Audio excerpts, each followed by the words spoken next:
किसी नगर में एक ग्वालिन पति, 4 पुत्र और एक पुत्री के साथ रहती थी। दुर्भिक्ष में पति और चारों पुत्र चल बसे। अब एकमात्र पुत्री रह गई। पति और पुत्रों के न रहने पर उसे पीड़ा असह्य हो गई। उसके पास आम के कुछ वृक्ष थे। उसके पति ने एक चबूतरा बनाकर शिवलिंग की स्थापना की थी। वो प्रतिदिन पूजा करके प्रसाद के रूप में बतासा छोटे छोटे बच्चों को बांट देता था।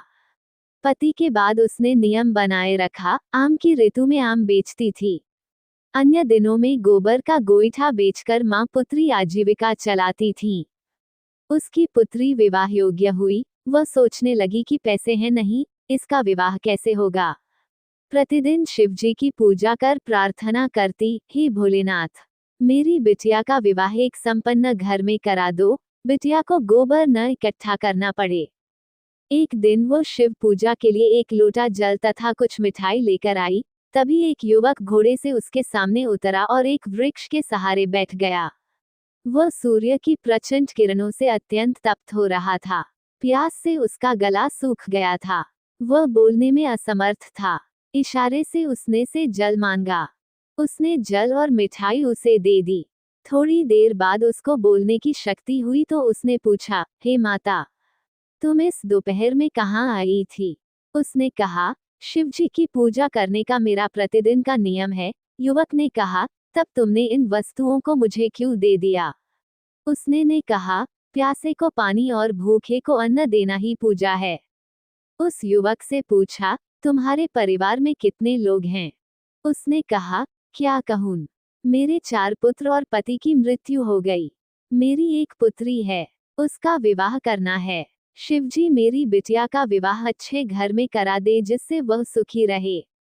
युवक ने कहा, माता, तुम कल सूर्यास्त के समय इसी स्थान पर आना, भूलना नहीं, मैं अवश्य आऊंगा। बहुत पूछने पर भी उसने अपना नाम या ग्राम नहीं बतलाया और वह घोड़े पर सवार होकर चला गया। दूसरे दिन वह सूर्यास्त के समय आई। वह शिवजी के चबूतरे पर बैठकर प्रतीक्षा करने लगी। अंधेरा हो गया। वह सोचने लगी, कदाचित वह भूल गया, अब मैं घर चलूं। तभी घोड़े के पैरों की ध्वनि सुनाई पड़ी और वह आ गया। उसे प्रणाम करके एक पोटली उसके हाथ में देते हुए कहा, जाओ, तुम्हारी बिटिया मेरी बहन है, उसका विवाह अच्छे घर में करो। विवाह के दिन मैं आऊंगा। विवाह की सारी वस्तुएं विवाह से पहले तुम्हारे घर आ जाएंगी। उसका कन्यादान मैं करूंगा। विवाह के एक दिन पहले सायंकाल 5 बैलगाड़ियां आटा, चावल, दाल, कपड़ा, घी, चीनी, नमक, मसाला, जलावन आदि सामग्री से भरी हुई आईं। गाड़ीवानों ने उसके घर पर चीजें रख दी और उसी समय वे चल दिए। किसने भेजा, कहाँ की गाड़ियां हैं, उन लोगों ने कुछ नहीं बतलाया। विवाह के दिन कन्यादान से पहले घोड़े पर वह आया। विवाह संपन्न होने के पश्चात वह घोड़े पर कहाँ चला गया किसी को पता नहीं हो सका। हमें प्राण बचाने वाले के प्रति सदा कृतज्ञ रहना चाहिए और उसकी पूरी भलाई करनी चाहिए। उपकार करने वाले को अपना नाम गुप्त रखना चाहिए।